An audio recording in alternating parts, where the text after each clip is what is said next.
हम इस वीडियो में गुणनखंड के अलग अलग तरीकों के बारे में सीखेंगे और विशेष रूप से अंकों को छोड़कर की जाने वाली गिनती, जिसे स्किप काउंटिंग भी कहते हैं, और संख्या रेखा के बारे में भी जानेंगे।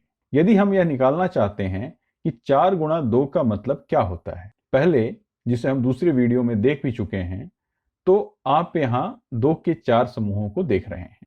तो हमारे पास 4 समूह हैं। तो पहला समूह, दूसरा समूह, तीसरा समूह और चौथा समूह, और सभी समूहों में दो दो चीजें हैं। मैं इनमें सिर्फ 2 छोटे छोटे वृत्त बना रहा हूं। तो यहाँ पर 2 वृत्त हैं, यहाँ 2 वृत्त हैं, यहाँ 2 वृत्त हैं, और यहाँ भी 2 वृत्त हैं। अब आप इसे ऐसे भी देख सकते हैं कि यहाँ 4 बार 2 हैं या 4 बार 2 जोड़े जा रहे हैं। तो हम इसे 2 जोड़ 2 जोड़ 2 जोड़ 2 की तरह भी देख सकते हैं। और यह 2 जोड़ 2 4, जोड़ 2 6 और जोड़ 2 बराबर 8 होगा। हम इसे यहां भी देख सकते हैं। हम यहां स्किप काउंटिंग भी कर सकते हैं। 2 4 6 8, 4 गुणा 2 बराबर 8 होता है। अब हम संख्या रेखा के बारे में भी सोच सकते हैं। तो मैं यहाँ एक छोटी सी संख्या रेखा बनाता हूं और हम 4 गुणा 2 के बारे में भी सोच सकते हैं। चलिए ठीक है।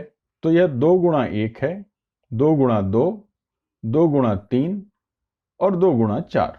तो हमने शून्य से शुरू किया था और संख्या रेखा पर 2 2 की 4 छलांग लगाकर 8 तक पहुंच गए। हमने शून्य से शुरू किया था और 2 4 6 और 8 तक गए। हम स्किप काउंटिंग करते हुए 8 तक पहुंचे। यदि मुझसे ऐसा ही कोई सवाल पूछा जाता कि यह गुणा क्या बताता है, चलिए अब छलांग का एक नया क्रम बनाते हैं और मैं चाहता हूं कि आप इसे किसी दूसरे तरीके से सोचिए। तो चलिए यहां से शुरू करते हैं और फिर मैं यहां से छलांग लगाकर यहां जा रहा हूं, फिर यहां से यहां। आप देख सकते हैं कि मैं हर बार बराबर छलांग लगा रहा हूं और फिर यहां जा रहा हूं, फिर मैं यहां से यहां जा रहा हूं और अब मैं यहां से यहां पहुंच गया। तो यह हमें क्या बता रहा है? यदि हम उसी प्रकार से चलते जैसा हम ऊपर वाली लाइन पर चल रहे थे। अच्छा, तो मैं शून्य से शुरू करके 4 8 12 16 और 20 पर गया। मैं यहाँ 4 के अंतर की संख्या छोड़कर की जाने वाली गिनती कर रहा हूं, जिसे स्किप काउंटिंग भी कहते हैं। तो आप यह सोच सकते हो कि यह किसी संख्या का गुणा है। अब यह बताइए कि यहां मैंने कितनी बार छलांग लगाई है। तो मैंने यहां 4 के 1 2 3 4 और 5 छलांग लगाए हैं। तो इसे हम 5 गुणा 4 कह सकते हैं। और हम यह देख सकते हैं कि हमने इसे 20 पर खत्म किया है।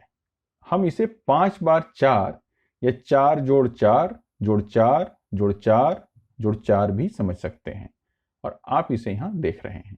तो हमने शून्य से शुरू किया था, फिर हमने उसमें 4 जोड़ना शुरू किया और फिर एक और 4 जोड़ा, फिर एक और 4 जोड़ा, फिर एक और 4 जोड़ा और फिर एक और 4 जोड़ा। हमारे पास यहां 5 बार 4 है। चलिए एक बार और करते हैं।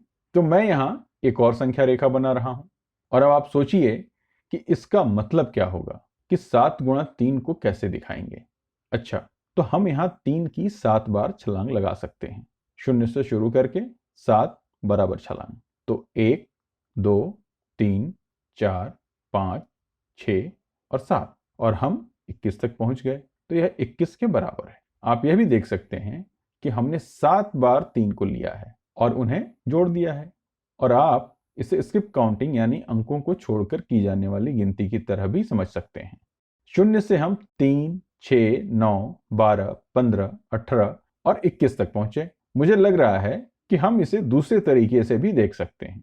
क्या होगा यदि हम 7 की छलांग 3 बार लगाएं? तो चलिए हम यहां से शुरू करते हैं और हमने यहां 7 की यह पहली छलांग लगाई। 7 पर पहुंचकर हमने 7 की एक और छलांग लगाई और अब हम 14 पर पहुंच गए। और फिर यदि हम 7 की एक और छलांग लगाते हैं तो हम 21 पर पहुंच जाएंगे। है ना मजेदार? कम से कम इस स्थिति में यहां हमने 3 की 7 छलांग लगाई या 7 की 3 छलांग लगाई, हमें बिल्कुल वही संख्या मिली। अब मैं चाहता हूं कि आप इस बारे में सोचें कि क्या हमेशा ऐसा ही होता है। चलिए मैं अब आपको दूसरे वीडियो में मिलूंगा।